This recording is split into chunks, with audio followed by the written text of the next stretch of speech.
الحمد لله نحمده ونستعينه ونستغفره ونؤمن به ونتوكل عليه ونعوذ بالله من شرور أنفسنا ومن سيئات أعمالنا من يهده الله فلا مضل له ومن يضلله فلا هادي له ونشهد أن لا إله إلا الله وحده لا شريك له ونشهد أن سيدنا وحبيبنا وشفيعنا ومولانا محمدا عبده ورسوله أرسله إلى الناس كافة بالحق بشيرا ونذيرا وآتاه جوامع الكلم ومنابع الحكم ووعده مقاما محمودا وجعله سراجا منيرا صلى الله تعالى عليه وعلى آله وأصحابه وأزواجه وذرياته وبارك وسلم تسليما كثيرا كثيرا.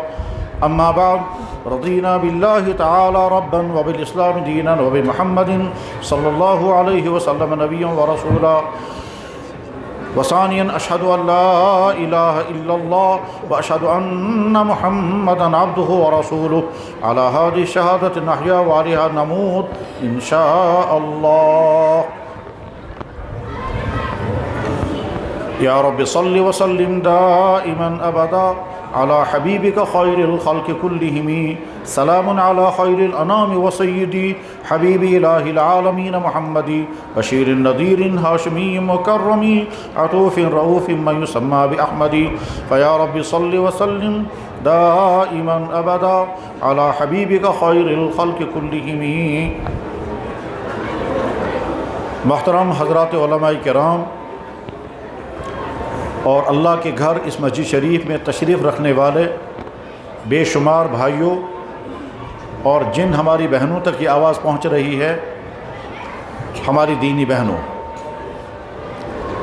اللہ کے فضل اور احسان سے، اللہ کے کرم اور اس کی مہربانی سے، اللہ کی عنایت اور اس کی کرم فرمائی سے ہم اس وقت اس اللہ کے گھر میں بیٹھے ہوئے ہیں. ایک نماز پڑھ چکے ہیں، بلکہ عصر کی نماز بھی غالباً اکثر لوگوں نے یہیں پڑھی، مغرب کی نماز بھی یہیں پڑھی، انشاءاللہ عشاء کی نماز بھی یہیں پڑھی جائے گی. تو یہ اللہ کا فضل اور احسان ہے. بزرگوں اور دوستو، عصر سے پہلے بھی، عصر کے بعد بھی اور مغرب سے پہلے بھی ہمارے متعدد اصحاب علم حضرات کے قیمتی اور مفید بیانات ہوئے ہیں جن کا آپ نے ضرور فائدہ اٹھایا ہوگا. اور اگر خدا نخواستہ کچھ باتیں ذہن سے نکل گئی ہوں گی تو اپنے ذہن پر زور ڈالیں اور ان باتوں کو دوبارہ مستحضر کر لیں، اور اس کے بعد پھر جب واپس جائیں گے تو ان تمام جو کچھ کہا گیا، جو بیان کیا گیا، ان تمام باتوں کو ذہن میں رکھ کر کے پھر عمل کا ارادہ کر کے انشاءاللہ واپس جائیں گے. میرے بھائیوں، چونکہ بیانات بہت سارے ہو چکے ہیں، اس لیے بہت لمبا بیان کرنے کا موقع نہیں ہے، اور ہو سکتا ہے بہت سارے بھائی اب تھک بھی گئے ہوں گے، اس لیے اب اس وقت جو گفتگو ہوگی وہ مختصر سی گفتگو ہوگی. حضرات، اس مختصر سی گفتگو کے لیے ضروری ہے کہ ہم اپنی نیت پہلے ٹھیک کر لیں. اور نیت ٹھیک کرنے کے معنی یہ ہیں، جو کچھ آپ نے اب تک سنا اس کے بارے میں اور جو کچھ اس وقت سنایا جائے گا اس کے بارے میں اپنی نیت ٹھیک کر لیں. یہ نیت کے ٹھیک کرنے کے معنی کیا ہے؟ جواب: اگر خدا نہ خواستہ کوئی انسان بیمار ہو جائے تو ظاہر ہے وہ فوراً فکر مند ہوگا، پریشان ہوگا کہ میں بیمار ہو گیا، مجھے کسی ڈاکٹر کے پاس جانا ہوگا. اب جب وہ ڈاکٹر کے پاس جائے گا تو اس کے ذہن میں یہ بات پختگی کے ساتھ بیٹھی ہوگی کہ مجھے ڈاکٹر کی ہر بات کو ماننا ہے، جو بھی مجھے یہ ڈاکٹر کہے گا وہ مجھے کرنا ہے. اگر ڈاکٹر نے مجھے کسی ایسی چیز کے بارے میں کہا جس کو میں چھوڑنا نہیں چاہتا، لیکن ڈاکٹر نے کہا تجھے چھوڑنا پڑے گا، تو مجھے اس کا ارادہ کرنا ہے، مجھے چھوڑنا ہے. مثلا فرض کریں کسی بھائی کو سگریٹ یا تمباکو کی عادت ہے، یا مثلا فرض کریں ہمارے بہت سارے بھائیوں کو نسوار استعمال کرنے کی عادت ہوتی ہے، اور اس کو کوئی تکلیف ہو گئی اور ڈاکٹر کے پاس چلا گیا، اور ڈاکٹر نے چیک اپ کرنے کے بعد یہ پوچھ لیا کہ شاید تم سگریٹ پیتے ہو یا تمباکو پیتے ہو یا تم نسوار استعمال کرتے ہو، یا مثلا معدے میں درد تھا، اس نے کہا تم شاید گوشت بہت زیادہ کھاتے ہو، یا ٹھنڈا پانی بہت زیادہ پیتے ہو، یا لسی بہت زیادہ پیتے ہو، یا رازماش کی دال زیادہ کھاتے ہو، یا اچار وغیرہ زیادہ کھاتے ہو۔ اس نے کہا جی کھاتا ہوں۔ یا مثلا ڈاکٹر نے کہا کہ دیکھو تم آئس کریم زیادہ کھاتے ہو، اس کی وجہ سے تمہاری چھاتی اور تمہاری انتڑیوں میں انفیکشن ہو گیا ہے، تو تمہیں آئس کریم۔ بہرحال یہ جب ڈاکٹر کے پاس جائے گا، ڈاکٹر نے چیک اپ کیا، چیک اپ کرنے کے بعد اس نے بتایا آپ کی تکلیف یہ ہے، آپ کی دوائی یہ ہے، اور آپ کو ان چیزوں سے پرہیز کرنا ہے۔ تو جب وہ ڈاکٹر پرہیز کرنے کو بتائے گا تو سننے والا آدمی سوچے گا کس چیز کا پرہیز مجھے بتایا جا رہا ہے؟ ڈاکٹر نے اس چیز کا پرہیز بتایا جس کا اسے کھانے کا بہت شوق ہے۔ مثلا یہ بہت زیادہ سگریٹ پیتا تھا اور ڈاکٹر نے کہا یہ بند کرنا پڑے گا۔ اس نے کہا دیکھو تمہاری چھاتی میں جو خرابی ہو گئی ہے، یہ چھاتی کی خرابی نہیں ہے، یہ دراصل جگر کی خرابی ہے، اور یہ جگر کی خرابی تم کو اس وجہ سے ہو گئی کیونکہ تم سگریٹ پیتے ہو، یا تمہارے منہ کے اندر جو چھالے پڑ گئے ہیں، یہ چھالے نہیں ہیں، یہ آگے چل کر کے کینسر بنے گا، اور یہ اس وجہ سے کیونکہ تم نسوار استعمال کرتے ہو، اس نسوار کی وجہ سے تمہارے مسوڑوں میں یا تمہاری زبان پر کینسر ہونے کا خطرہ ہے۔ آج کے بعد تم اس نسوار سے پرہیز کرو گے، آج کے بعد تم اس تمباکو سے پرہیز کرو گے، آج کے بعد تمہارے معدے میں درد ہو رہا ہے کیونکہ تم راجماش کی دال کھاتے ہو، تم گوشت کھاتے ہو، تم مسالے کھاتے ہو، اس کی وجہ سے یہ معدے میں درد ہے، اور یہ کینسر کی سٹارٹنگ ہو گئی ہے، شروع ہو گیا ہے، تمہیں آج کے بعد اس سے پرہیز کرنا ہوگا۔ جب ڈاکٹر یہ بتائے گا تو میرے بھائیوں مجھے جواب بتاؤ، یہ آدمی اس کے بعد پرہیز کرے گا یا نہیں؟ کیا کوئی ایک بیمار ایسا ہے جو یہ کہے گا کہ جناب میں پرہیز کرنے کے لیے تیار نہیں ہوں، میں تمباکو پیتا ہوں میں نہیں چھوڑ سکتا، میں نسوار کرتا ہوں میں نہیں چھوڑ سکتا، میں گوشت راجماش کی دال کھاتا ہوں میں نہیں چھوڑ سکتا، میں آئس کریم کھاتا ہوں میں نہیں چھوڑ سکتا، میں کولڈ ڈرنک پیتا ہوں میں نہیں چھوڑ سکتا؟ ہے کوئی بیمار ایسا جو یہ کہے گا؟ ہر بیمار کیا کہے گا کہ آج کے بعد اب میں اس چیز کو ہاتھ بھی نہیں لگاؤں گا۔ اب اگر تڑپ پیدا ہو گئی کیونکہ عادت لگی ہوئی ہے، اور جو سگریٹ پینے کی تمباکو پینے کی عادت تھی، اور لیکن جب ڈاکٹر نے منع کر دیا، اس نے پرہیز شروع کر دیا، تو اب اس کے دل میں طلب ابھر گئی، اور طلب ابھر گئی کہ مجھے پینا ہے، مجھے نسوار کرنی ہے، مجھے گوشت کھانا ہے، مجھے چائے پینی ہے، اور جیسے ڈاکٹر نے منع کیا ہے، تو اس وقت اپنے نفس کی بات مانے گا یا ڈاکٹر کے پرہیز پر عمل کرے گا؟ سوچنے کی بات ہے۔ دل چاہ رہا ہے وہ چیز کروں کیونکہ عادت ہے، لیکن ڈاکٹر نے کہا اگر تم یہ چیز کرو گے تو کینسر بڑھ جائے گا، پھر تمہارا علاج نہیں ہوگا۔ یہ آدمی کیا کرے گا؟ پرہیز کرے گا۔ دل چاہ رہا ہے یہ چیز کروں، اس کے باوجود یہ آدمی پرہیز کرے گا۔ کیوں بھائی؟ ایسا ہی ہے نا، کریں گے نا پرہیز۔ یہ کس چیز سے پرہیز کرایا جا رہا ہے؟ ڈاکٹر کہتا ہے دیکھو تمہارے معدے میں درد ہو گیا ہے اور تمہارے انتڑیوں میں انفیکشن ہے، اس درد اور انفیکشن سے بچنے کے لیے ضروری ہے ایک تو تم دوائی کھانی پڑے گی، اور ساتھ میں تمہیں ان تمام چیزوں سے پرہیز کرنا پڑے گا، اور وہ ساری چیزیں اس نے حلال بتائی۔ مثلا اس نے یہ کہا دودھ آج کے بعد آپ نہیں پئیں گے، دودھ بہت فائدہ مند چیز۔ اس نے کہا گھی مکھن آپ نہیں کھائیں گے، انہوں نے کہا ٹھیک ہے، اور گوشت بھی نہیں کھاؤ گے، راجماش کی دال بھی نہیں کھاؤ گے، نمکین چائے نہیں پیو گے، مسالے بھی نہیں کھاؤ گے، یہ ساری چیزیں حلال ہیں۔ اور اس کے بعد ڈاکٹر کے کہنے پر یہ آدمی ان تمام چیزوں سے پرہیز کرے گا، کیونکہ یہ سمجھتا ہے اگر میں پرہیز نہیں کروں گا تو اس کے بعد پھر ہو سکتا ہے بیماری میری بڑھ جائے۔ آج کینسر کا پہلا درجہ ہے، کل کو دوسرا ہوگا، پھر تیسرا ہوگا، اور لاسٹ میں ڈاکٹر کہے گا اب تیرا علاج ہی نہیں ہوگا۔ بات سمجھ میں آ رہی ہے آپ کو؟ کیا یہ آدمی ارادہ کرے گا نا کہ ڈاکٹر نے اگر مجھے پرہیز بتایا تو مجھے پرہیز لازماً کرنا ہے، اور یہ ارادہ کر کے واپس آئے گا۔ اب جب گھر واپس پہنچا تو گھر والوں نے کہا کہ ہم نے گھر میں گوشت بھی پکایا ہے اور راجماش کی دال بھی پکائی ہے۔ یہ آدمی کہے گا کہ میں وہ بھی نہیں کھا سکتا، یہ بھی نہیں کھا سکتا، کیونکہ ڈاکٹر نے مجھے پرہیز بتایا اور میرے معدے میں خطرناک بیماری شروع ہو گئی ہے۔ یہ بات جو آپ سن رہے ہیں یہ بات سمجھ میں آ رہی ہے؟ یہ بات صحیح ہے؟ ایسا ہی ہوگا نا؟ بس یہ ارادہ کر کے اب سنو آگے۔ میرے بھائیوں، پہلی بات، ہم سب لوگ بہت زیادہ خوش قسمت ہیں، ہم سب لوگ بہت زیادہ خوش قسمت ہیں، بہت ہی زیادہ خوش قسمت ہیں، اور اس وجہ سے خوش قسمت ہیں کہ اللہ نے ہم کو ایمان کی دولت عطا فرمائی ہے، ایمان والے کے گھر میں ہم کو پیدا کیا ہے۔ اگر اللہ نے ہم کو ایمان والے کے گھر میں پیدا نہ کیا ہوتا تو ہم کہاں ہوتے؟ یہاں نہیں ہوتے، ہمارا نام بھی یہ نہ ہوتا، ہماری شکل بھی ایسی نہ ہوتی، ہم یہ نہیں کہتے کہ ہمارا باپ فلانا ہے. ایمان نہ ہوتا تو ہمارے نام بھی کچھ اور ہوتا، ہمارا ذہن بھی کچھ اور ہوتا، ہم اللہ کے گھر میں نہیں ہوتے، ہم اس گھر میں نہیں ہوتے. ہم یہ نہیں کہتے کہ اللہ ہمارا اللہ ہے، اور ہم یہ نہیں کہتے کہ ہمارا نبی محمد الرسول اللہ ہے، ہم یہ نہیں کہتے کہ ہمارا دین اسلام ہے. ہم نہ جانے کہاں، کس حال میں، کس برائیوں میں، کس خرابی میں ہوتے، لیکن اللہ نے اس بڑی مصیبت سے بچایا، اس سے بچا کر کے ہم کو ایمان والے کے گھر میں پیدا کیا. بتاؤ ہم میں سے کس شخص نے اللہ کو درخواست دی تھی یا اللہ مجھے دنیا میں آنا ہے، اور آپ نے فیصلہ کیا مجھے دنیا میں لانے کا، مگر یا اللہ میری شرط ہے مجھے مسلمان کے گھر میں پیدا کرنا، کسی غیر ایمان والے کے گھر میں پیدا نہیں کرنا. ہم میں سے کتنے لوگوں نے درخواست دی ہے؟ جواب ہے کسی نے نہیں. اللہ کو طاقت تھی کہ ہم کو ایمان والے کے گھر میں پیدا نہ کرتا، کسی اور گھر میں پیدا کرتا، کسی اور گھر میں پیدا کرتا. ہم کچھ نہیں کر سکتے تھے، اور ہم اسی حال میں ہوتے. پھر جس گھر میں ہم پیدا ہوئے ہوتے، مان لیں ہم کسی کرسچن گھر میں پیدا ہوئے ہوتے، ہم مان لیں ہم کسی ایتھیسٹ کے گھر میں پیدا ہوئے ہوتے، ہم مان لیں ہم کسی ایسے انسان کے گھر میں پیدا ہوئے ہوتے جو اللہ کو بھی نہیں مانتا، اللہ کے نبی کو بھی نہیں مانتا، تو ہم بھی ویسے ہی ہوتے. لیکن اللہ نے ہم کو ایمان والے کے گھر میں پیدا کیا. کتنا بڑا احسان اللہ نے کیا.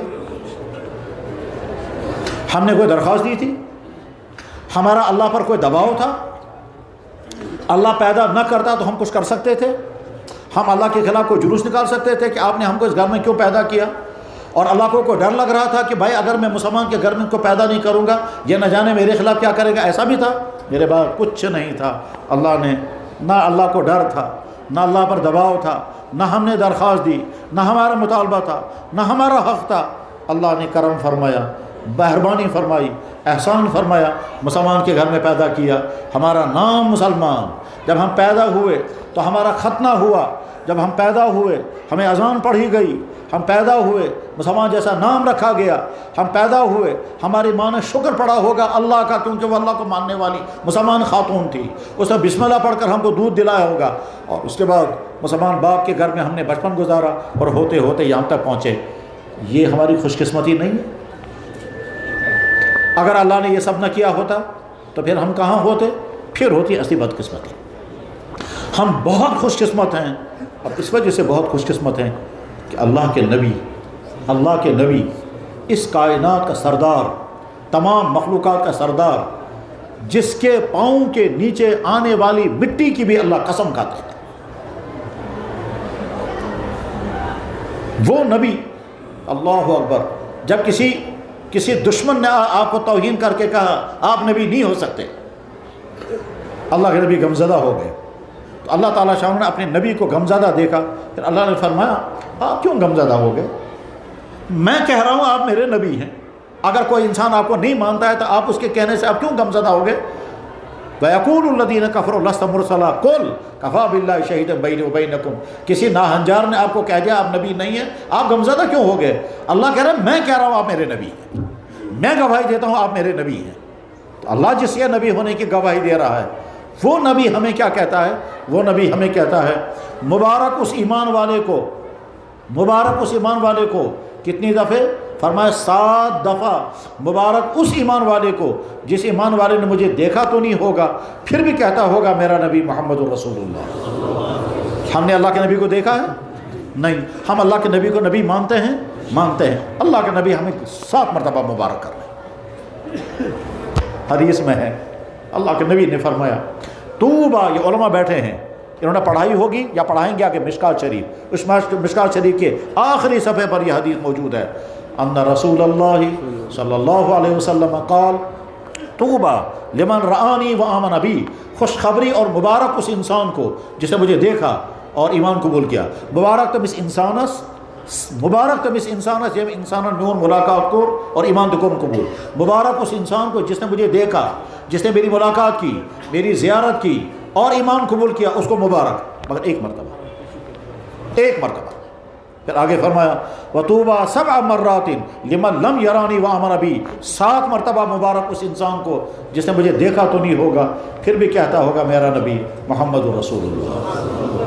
یا اللہ آپ کے اس گھر میں بیٹھ کر، آپ کے ان بندوں کے سامنے، آپ کے فرشتوں کو گواہ بنا کر، ان آس پاس کے پہاڑوں کو گواہ بنا کر ہم اعلان کرتے ہیں ہمارا نبی محمد الرسول اللہ صلی اللہ علیہ وسلم.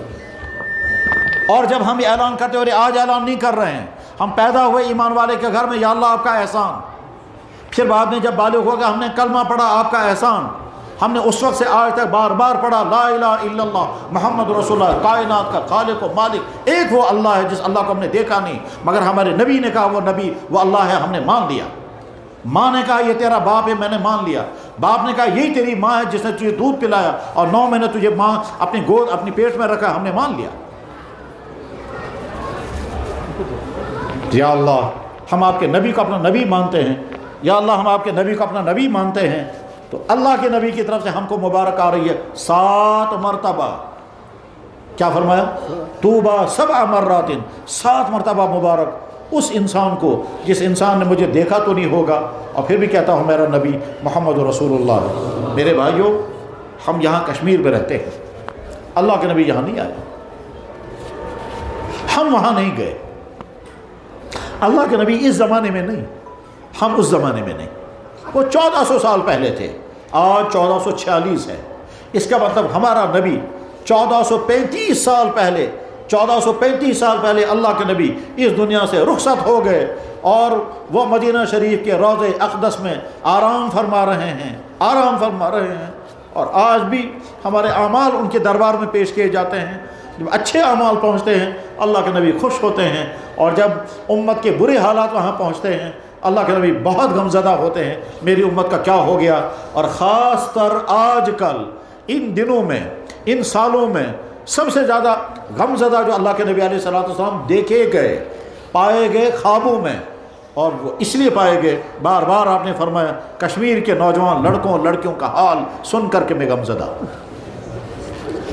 کتنے میرے دوستوں میرے بھائیوں نے مجھے فون پہ بتایا، مجھے ابھی کل بھی مجھے کس نے بتایا، کہنے لگا جب مجھے اس طرح سے خواب میں زیارت ہوئی میں نے دیکھا حضور بہت غمزدہ ہے، پوچھا حضرت کیوں ہیں؟ فرمایا کشمیری لڑکوں اور لڑکیوں کا برا حال سن کر۔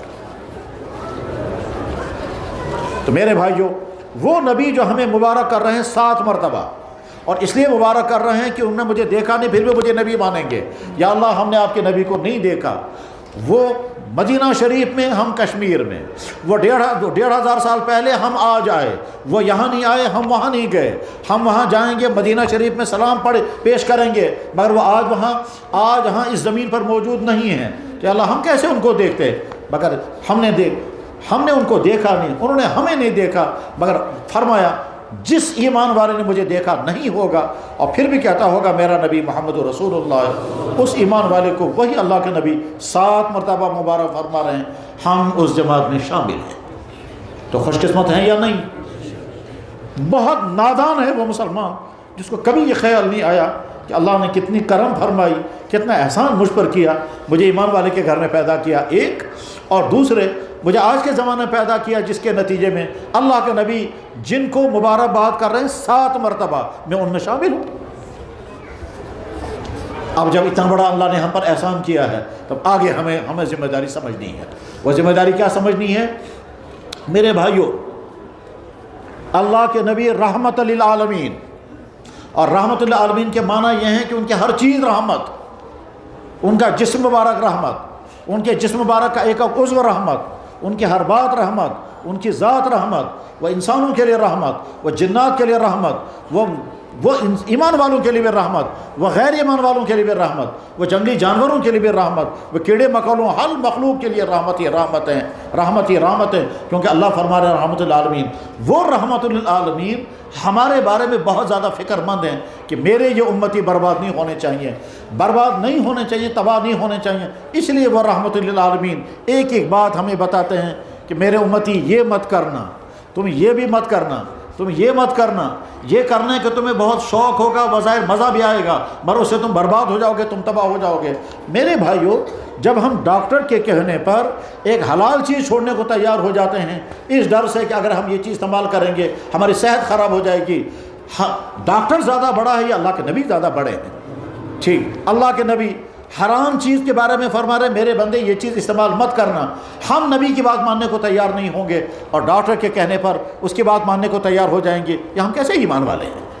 اس لیے ارادہ کرو، طے کرو کہ جو چیز بتائی جائے گی جو بات سمجھائی جائے گی کہ اللہ اور اللہ کے نبی نے فرمایا میرے بندو یہ مت کرنا، اللہ جب فرمائیں گے میرے بندو یہ مت کرنا، اللہ کے نبی فرمائیں گے میرے امتی یہ مت کرنا، اللہ ہم کو خطاب کریں گے بندہ کہہ کر کے، اور اللہ کے نبی ہمیں خطاب کریں گے امتی کہہ کر، ہم اللہ کے بندے ہیں اور اپنا اللہ کے نبی کے امتی ہے، ہم اللہ کو اپنا رب مانتے ہیں اور اللہ کے نبی کو اپنا نبی مانتے ہیں، اللہ بھی حق ہے، اللہ کے نبی بھی حق ہے، اللہ کی بات بھی حق ہے، اللہ کے نبی کی بات بھی حق ہے۔ جب اللہ اور اللہ کے نبی ہمیں کسی بات سے منع کرے گا تو کم سے کم اتنا تو سوچو، اتنا تو ذہن میں رکھیں کہ بھائی ڈاکٹر جب کہتا ہے یہ چیز مت کرو اس میں میرا نقصان ہوگا، اس لیے ڈاکٹر کہتا ہے مت کرو، میں ڈاکٹر کی بات مان کر کے حلال چیز چھوڑنے کے لیے تیار ہو جاتا ہوں۔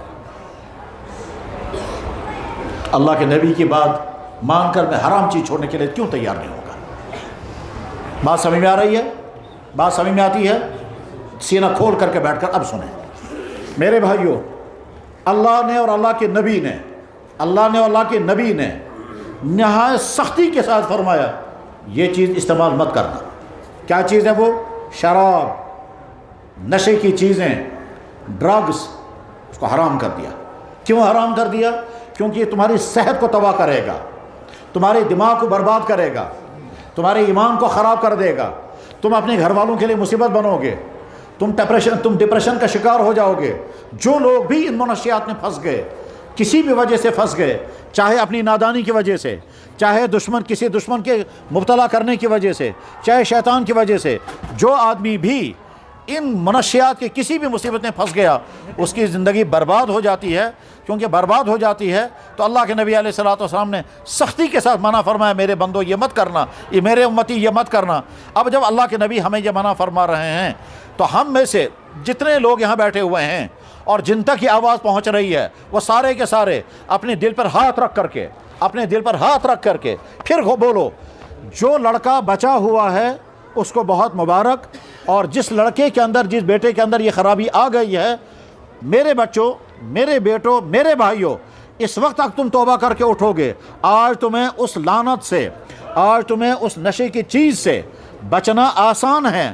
کل کے مقابلے میں، پرسوں کے مقابلے میں، ایک ہفتے کے بعد کے مقابلے میں، ایک مہینے کے بعد کے مقابلے میں، آج اگر تم کو اپنی اس سے توبہ کرنے میں مشکل پیش آئے گی، کل کو اس سے زیادہ مشکل پیش آئے گی، پرسوں اس سے زیادہ مشکل پیش آئے گی، اور تب تک یہ مصیبت تمہارا پیچھا نہیں چھوڑے گی جب تک تمہاری زندگی برباد ہو چکی ہوگی۔ اس وقت تم چاہو گے اس سے اپنے آپ کو چھڑانا، تم چاہو گے مگر یہ چھوڑے گا نہیں۔ تب تک تمہارا دین بھی ختم ہو چکا ہوگا، تمہاری صحت برباد ہو چکی ہوگی، تمہارا مائنڈ سیٹ ختم ہو چکا ہوگا، تمہارا لیور ختم ہو چکا ہوگا، تمہارا اسٹامک برباد ہو چکا ہوگا، تمہارا ڈپریشن ہو چکا ہوگا، تم کو ٹینشن آ چکا ہوگا، تمہیں ہر وقت وہ ڈرگس چاہیے، اس کے بغیر تم زندہ رہ نہیں پاؤ گے، اور اس کے بعد پھر تم کیا کرو گے؟ اپنے گھر میں چوریاں کرو گے۔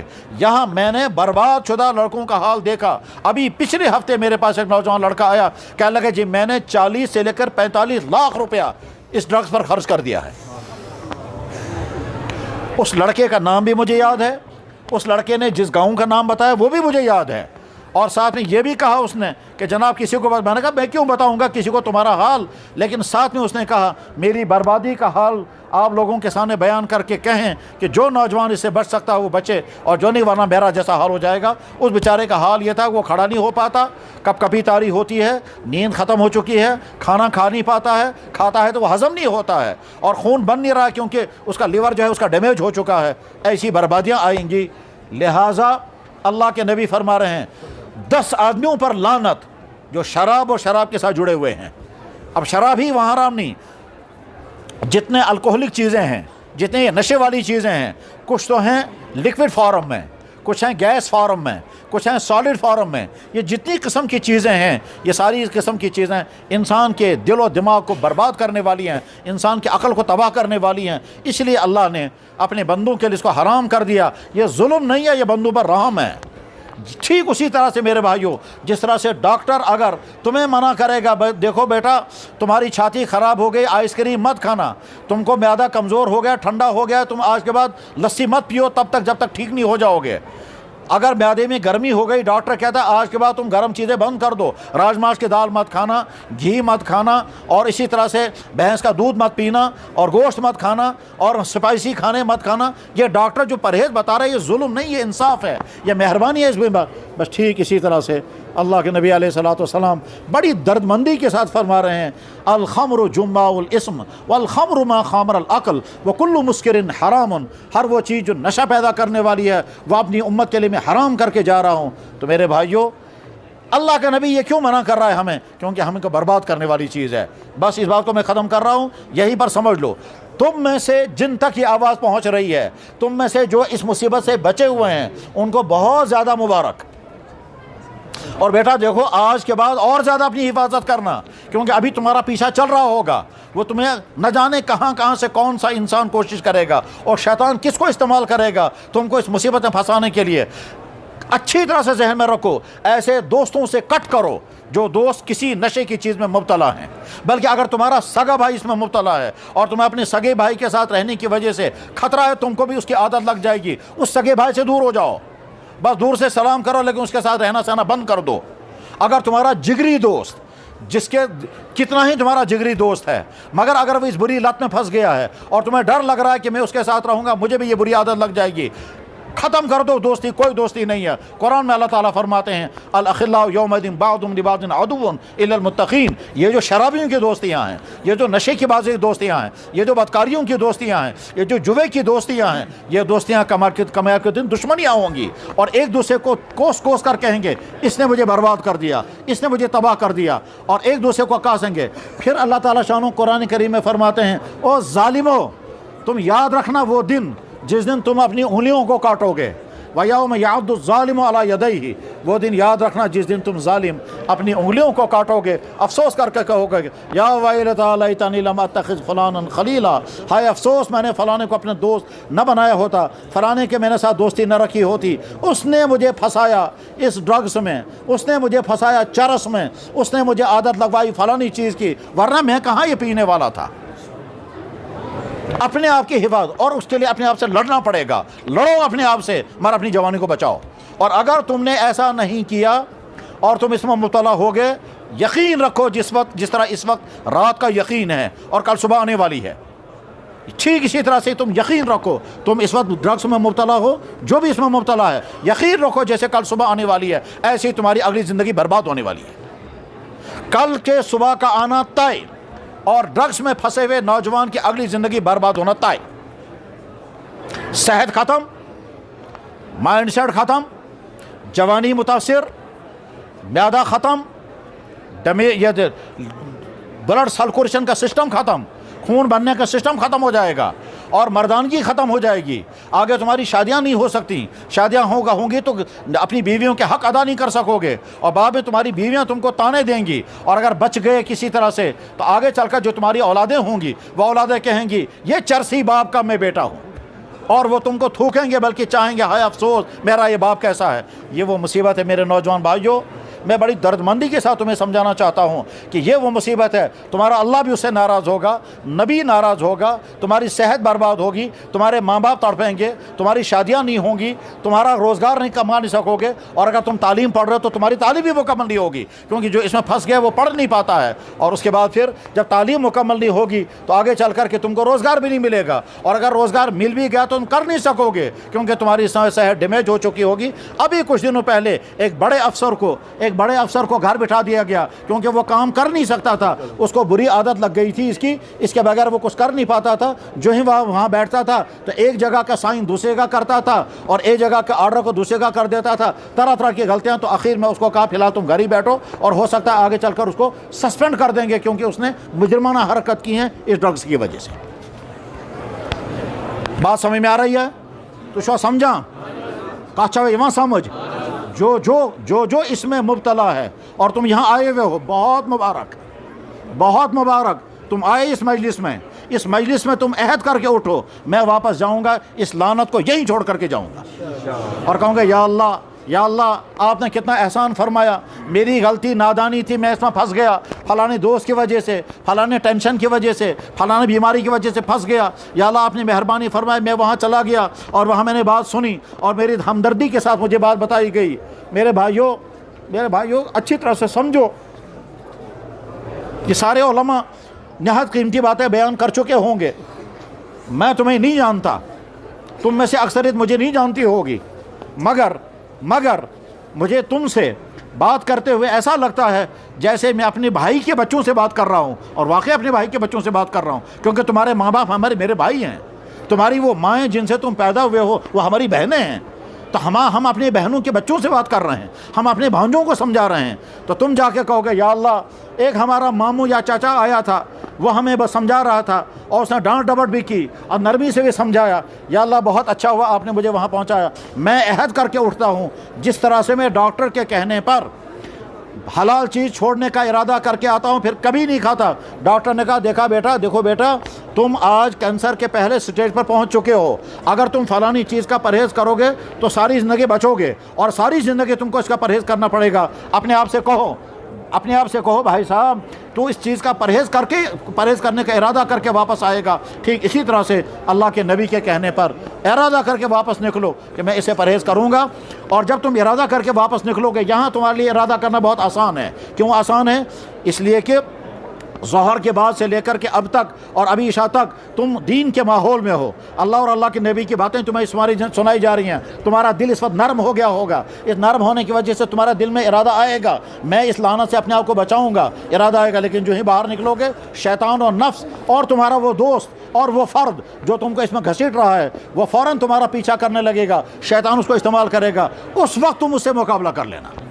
اگر اس وقت تم نے اس سے مقابلہ کیا اور کہا کچھ بھی ہو جائے میں تیرے سامنے سرنڈر نہیں کروں گا، اب اس لعنت سے میں اپنے آپ کو بچاؤں گا، میرے بھائیو تم اپنے آپ کو بچانے میں کامیاب ہو جاؤ گے۔ بات سمجھ میں آ رہی ہے؟ ارادہ کرو انشاءاللہ۔ یا اللہ ہم وعدہ کرتے ہیں آپ کے اس گھر میں ہم اگر بچے ہوئے ہیں تو آپ کا احسان ہے، اور اگر ہم سے غلطی ہو گئی ہے ہم نے توبہ کر لی توبہ انشاءاللہ۔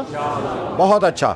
نمبر 2، آج کے زمانے میں جو بڑے بڑے فتنے ہیں، سلام ہمارے نبی محمد رسول اللہ کو کہو، سب سلام ہماری طرف سے ہمارے نبی محمد رسول اللہ کی خدمت میں۔ یا اللہ ہمارے سلام ان کی قبر پہ پہنچا دینا ان فرشتوں کے ذریعے۔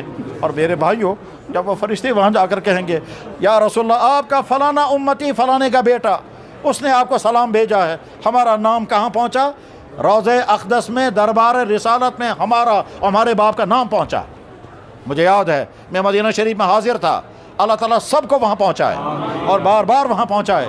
میں مدینہ شریف میں حاضر تھا، گنبد خضرا کے سامنے ہم بیٹھے ہوئے تھے اور بہت سارے کشمیری ہمارے ساتھ تھے، ہم بیٹھے ہوئے کوئی بات کر رہے تھے یا کوئی دعا کرنی تھی وہاں بیٹھ کر کے۔ آج اس جگہ بیٹھنے بھی نہیں دیتے ہیں کیونکہ آج وہاں سے گزرنے والوں کو سلام پیش کرنے کے لیے حاضر ہونا ہوتا ہے، تو آج وہاں بیٹھنے نہیں دیتے ہیں۔ اس جگہ میں بیٹھا ہوا تھا، میرے ساتھ کشمیر کے یہاں سے 10-15 آدمی تھے، اتنے میں ایک عالم آئے وہاں سے۔ اس عالم نے ہم نہیں پہچانتے تھے، وہ عالم جب نزدیک آئے انہیں سلام کیا، ہم سمجھ گئے یہ کون سے علاقے کا عالم ہوگا کیونکہ اس کا سلام کا لہجہ جو ہے وہ اسی انداز کا تھا کہ ہم سمجھ گئے۔ بالکل ایسے سمجھو تم جیسے مثلا کوئی آدمی اگر تم سے بات کرے گا اور تم میں سے جاننے والا کوئی ہوگا تو فوراً کہے گا یہ بہار کا آدمی لگتا ہے، اور اگر کوئی پنجاب کا ہوگا تم فوراً کہو گے یہ پنجاب کا آدمی ہے۔ اور ایسے سمجھو تم جیسے آپ میں سے جو پہاڑی بولنے والے ہیں، اگر کوئی پنچ کا گجر بھائی ہوگا جب وہ بولے گا کھٹ سے کہو گے یہ ہمارا گجر بھائی ہے، یہ پہاڑی بھائی ہے، یہ کشمیری بھائی ہے۔ جیسے میں کشمیری بولنے لگوں گا تم فوراً سمجھ جاؤ گے اس کی اوریجنل کشمیری نہیں ہے، ان یہاں کے علماء کشمیری علماء کی طرح یہ کشمیری صحیح بول نہیں سکتا، اسی طرح میں بھی سمجھ گیا یہ کون سے علاقے کا عالم ہوگا۔ وہ عالم نزدیک آیا، نزدیک آ کر اس نے سلام کیا، سلام کر کے وہ بیٹھ گیا، اور بیٹھنے کے بعد پھر کہنے لگا روضہ اقدس سامنے تھا، گنبد خضرا ہم دیکھ رہے تھے، اس نے کہا یہ گنبد خضرا ہے، اس کے نیچے اللہ کے نبی آرام فرما رہے ہیں، تم لوگ چاہتے ہو تمہارے باپ کا نام اللہ کے نبی کے دربار میں پیش ہو جائے؟ ہم سارے حیران۔ اب وہ میرے ساتھ جو بیچارے عام آدمی تھے انہوں نے تو بات نہیں کی، میں نے ان سے کہا مولانا کیسے؟ کہنے لگے دیکھو حدیث میں ہے کہ جب ایمان والا صلاۃ و سلام پڑھتا ہے، درود بھیجتا ہے اللہ کے نبی کی بارگاہ میں، تو فرشتے حاضر کرتے ہیں صلاۃ و سلام اور عرض کرتے ہیں یا رسول اللہ فلانے والد فلانی کی طرف سے آپ کی خدمت میں سلام ہے، تیرے باپ کا نام دربار رسالت میں پہنچ گیا۔ اللہ کے نبی نے کیا فرمایا؟ من صلی عند قبری سمعتہ، جو میری قبر پر کھڑے ہو کر سلام پڑھے گا میں اسے خود سنتا ہوں۔ ومن صلی نائیا ابلغتہ، جو دور سے مجھے صلاۃ و سلام بھیجے گا وہ مجھے پہنچایا جاتا ہے۔ یا اللہ ہم آپ کے نبی سے بہت دور اس کشمیر کے علاقے میں، یا اللہ ہمارا سلام ہمارے نبی کی بارگاہ میں پہنچا دیجئے۔ میرے بھائیوں ہمارے نبی نے ہم کو سمجھایا، کیا سمجھایا؟ ایک زمانہ آئے گا بدکاریاں عام ہو جائیں گی، فرمایا یظہر الزنا ویثبت الجہل ویظہر الزنا ویشرب الخمور، شرابیں بہت عام ہو جائیں گی، زناکاریاں پھیل جائیں گی، جہالت عام ہوگی۔ اب دیکھو ہم جس دور میں آج ہیں، دیکھو اس آج کے ماحول میں لڑکوں اور لڑکیوں کے جتنے غلط تعلقات پچھلی کشمیر کی پوری تاریخ میں کبھی ایسا نہیں تھا جتنا آج ہے۔ شاید ایک گاؤں ایسا نہیں نکل سکے گا اور کسی شہر یا قصبے کا ایک محلہ ایسا نہیں نکل سکے گا جو دعویٰ کر سکیں کہ جی ہمارے محلے میں یا ہمارے گاؤں میں ایک لڑکا بھی ایسا نہیں ہے جس کے کسی خاتون کے ساتھ غلط تعلقات نہ ہوں، اور ایک لڑکی بھی ایسی نہیں ہے جس کی کسی خاتون کے ساتھ غلط تعلقات نہ ہوں، کیونکہ اللہ کے نبی نے فرمایا ایسا ہوگا۔ اب یاد رکھو، جن کے بیٹھ جاؤ نا نیچے، کچھ نہیں ہوگا، چل رہا ہے، ٹھیک ہے تو شو آواز پہنچ رہی ہے، بس چپ چاپ بات سنتے رہیں۔ آپ کو گرمی لگ رہی ہوگی، کوئی گھبرانے کی بات نہیں، مئی جون میں جب تم کھیتوں میں کام کرتے ہو گرمی لگتی ہے، پسینہ نکلتا ہے، آج تک کون مرا اس سے؟ کوئی نہیں مرا۔ اس لیے اگر دین کی بات سنتے سنتے گرمی لگے گی، پسینہ آئے گا، گھبرانے کی بات نہیں۔ ویسے بھی پسینہ آنا صحت کے لیے بہت زیادہ فائدہ مند ہے۔ پسینے کی وجہ سے جو انسان کی باڈی میں ٹوٹ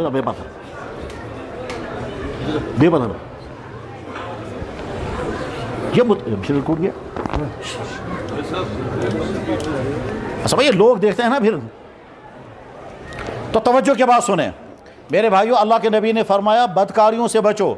جب کسی لڑکے کے کسی لڑکی کے ساتھ غلط تعلقات شروع ہوں گے، اب کیا ہوگا؟